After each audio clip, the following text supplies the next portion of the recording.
here today with the Homes for Heroes Foundation, and we have just donated $10,000 to the Invisible Wound Project. I'm sitting here with Russ.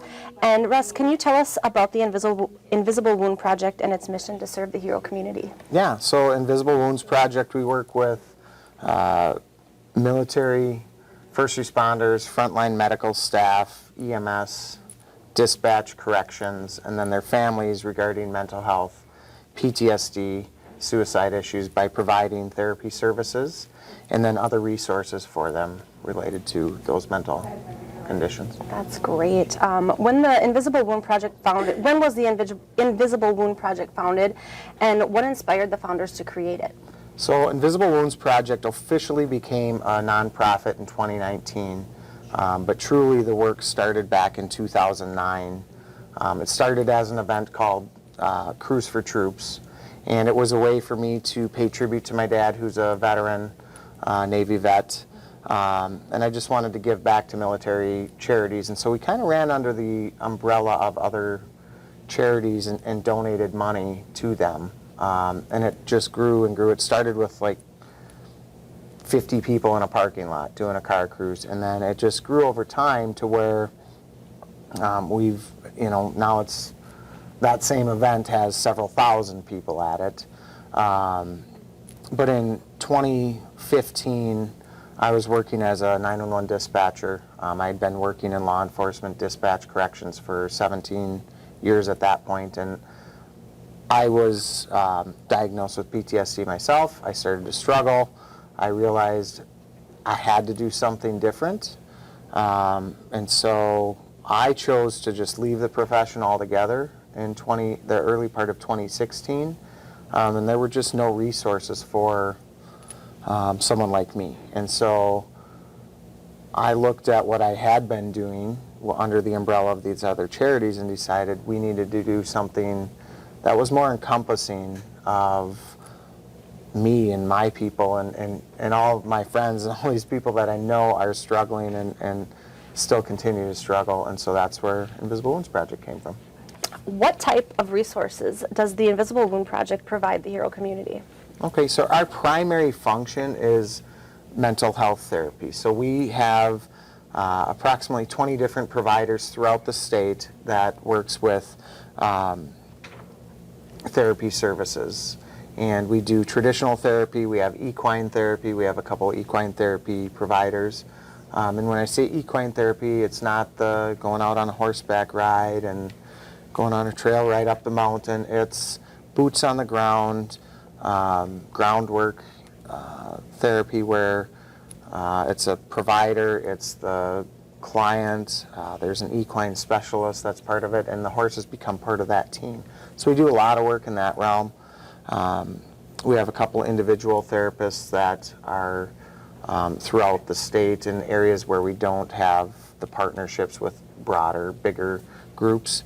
But typically, a client will reach out to Invisible Wounds Project. We do an intake process, determine what their needs are, and then we meet them where their needs are and where they're geographically located. So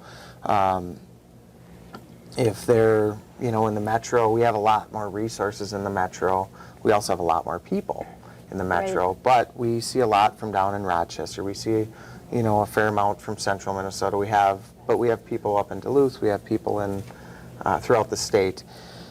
We provide those therapies completely free of charge, off the record. The only time we worry about going on the record with them is the only time we go on the record with them is if they need it for, there's people who are going through PTSD medical retirement, and then they have to have documentation of therapy. So then we will document it in that regard. But otherwise, we keep things off the record because where we're at with a lot of our people, whether they're active military or police or any of our groups, they don't really want their employers to know, and they are uneasy even going to their EAP programs a lot of times, especially the really critical ones, that's on a critical scale, say a 1 to 10, most of the people that we initially intake are in that 7 to 10.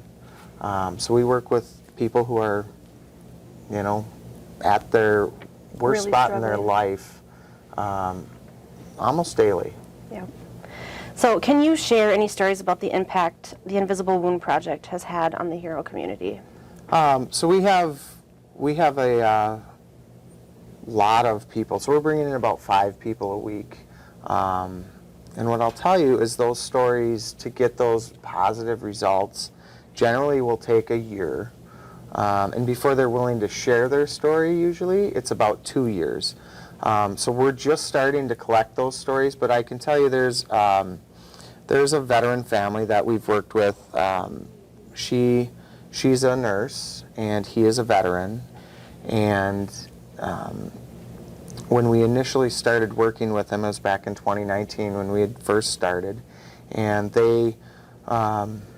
we had some dogs that were donated, and we don't do a ton of work in the service dog side, but that is something that we do. And so we had these dogs donated, and they were just going to be more companion dogs than anything. And she had reached out on behalf of her husband, who was really struggling. And so the process was to fill out the application for this dog, and we got that application. We never got that application initially. So I just kept talking to her and saying, I need that application. I really want your family to have this dog. You're the best fit based on what you had, what we had talked about. And I kept pushing her to get me that application. I think the application was due Sunday night at 9 or 10 o'clock, and I still hadn't gotten it. And so I reached out a final time, and she responded right away. And this is reaching out via Facebook Messenger, so we reach people in a lot of different ways: text, Facebook, anyway. And so she messaged back, and I got her to fill out the application. And then my dad started struggling with cancer in 2020, and then there was the pandemic, and there was riots in Minnesota. There was all this stuff that affected. We were really busy. It was a chaotic time in everyone's life, especially mine. And so in 2021, the beginning of 2021, I had to take a step back. And after I took that step back, I got a text message from Sarah, and she let me know that, she said, you'll never understand the impact that you had on me or the organization had on us, but that night that you reached out, what you didn't know was that David and the kids, because she's a mother, and they were tucked in bed, and I had my bags packed. But the only thing packed in that bag was a handgun. And I just closed the gun safe when you reached out again, and that was my sign that I needed to do something more. And so we've continued to work with that family really since 2019. They're working on that dog becoming a service dog for them, or for David, but also we've worked with Sarah and David both in different ways, providing recreational therapy, providing traditional therapy services, and it's been life-changing for them. Oh, that's such a great story, and the work you guys are doing is it's incredible. Can you tell us what the best way others can get involved or support the Invisible Wound Project? We are always looking for volunteers. We do a lot of events. That's how we fundraise primarily, to pay for these therapy services. So the cost for us to save a life, what we call the cost to save a life, is about $4,000. And at the rate that we're bringing people in, and it's not $4,000 that day that needs to be, but Right. over the lifetime of care and therapy and services, that's what the average cost is. So we do a lot of events, and so we're always looking for volunteers. We're also always looking, of course, for monetary donations and sponsorship of events and of these activities. We're doing a women's retreat, and we announced it a week ago, and we have over 40 applicants for it already, and we really didn't even barely let anyone know about it. It just went like wildfire. So Those types of things are great ways to get involved, and we kind of meet volunteers and people where their needs are, or where their skills are, I should say. So speaking of needs, since you've been involved with the Invisible Wound Project, how has the need to support our heroes evolved over the years? Well, initially, when I initially started this, it was about volunteering, or about military and providing funds, and that was when 9/11 and that was all a bigger deal, and it was supporting people who were deployed more, and but truly the need is for people at home and the everyday first responders and frontline medical staff. The last 3 years, pandemic, riots, and just the atmosphere around a lot of the people we serve, it's a really stressful, anxiety-filled, difficult place to be and role to be in. So we're seeing an incredible amount of mental health trauma. So you're seeing those as the biggest challenges that our hero communities face today, basically? Yes, I mean, so Invisible Wounds Project, I mean, when we named it, the wounds of mental health are invisible, and they're not talked about. We're doing a PTSD medical retirement ceremony for law enforcement officers, because there's been a lot that have left the profession due to PTSD in the last 3 years. They aren't in a place where they're recognized. It's not talked about in their departments.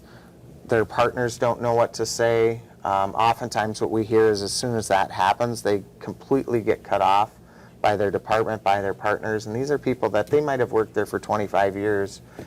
And now the people that they've called friends and partners and that they've had everyone's back forever, now nobody is reaching, very few are reaching out to them, talking to them. So that's where we kind of come in. But it's very, mental health is not, I don't know, I say it's not sexy, it's not something, it's not a fishing trip, it's not a,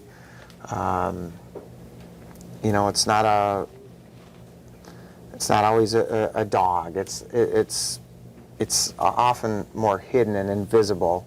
And what truly is talked about is, I mean, what you see talked about is the tip of the iceberg, and the iceberg is way below the water and not talked about at all.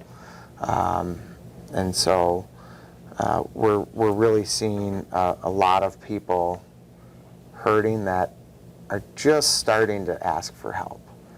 And as we move forward, and hopefully our work really continues to be able to do that outreach to get more people to come out of the shadows, because I know they're there. When we do one-on-one things or we do big events, we always end up talking to people who, and we've gotten really good at reading people, where it's like, okay, you're not, we get a lot of people who want to volunteer for us or get involved and help, because that's what our people are, they're helpers. Mm-hmm. And it's starting to get really easy to recognize, hey, these people need help themselves before they can really be the helper. So if you could share one message to the public from your hero community, what would it be? To the public, it would be, acknowledge that invisible wounds are no different or no less severe than, or recognizable than a physical wound. We talked about the law enforcement side of it and those PTSD retirements. If an officer were to be injured they were to be shot, or and they have this physical wound that prevents them from continuing their job, they're going to get cake, they're going to get balloons, they're going to get an award, the city council's going to come together, the community's going to respond and do all that. It's no less dangerous that this officer or this nurse or this corrections officer, dispatcher has this trauma that ends up debilitating their life or killing them. But that part's not recognized. So we need to do a better job as public, and not even just with our first responders and the people we serve, but in as a whole, mental health, we need to acknowledge that it's a real thing and that people aren't always faking it, because that's a very knee-jerk reaction when it comes to mental health. That is a great message. Well, thank you for your time today, Russ, and thank you for all the work you're doing for your hero community and all of our hero communities. Thank you so much to Homes for Heroes. We're blessed. Thank you. Grants from the Homes for Heroes Foundation are made possible by the Homes for Heroes Circle of Giving and its network of real estate professionals who are committed to providing savings to hero groups such as firefighters, EMS, law enforcement, military, active and veterans, healthcare professionals, and teachers. Thank you for watching another Homes for Heroes Foundation grant video about the impact we are making in the hero community with our nonprofit partners. Don't forget to subscribe to the Homes for Heroes YouTube channel, and to learn more about the savings available to heroes through Homes for Heroes, or to learn more about how the Homes for Heroes Foundation is helping heroes in dire need, visit homesforheroes.com.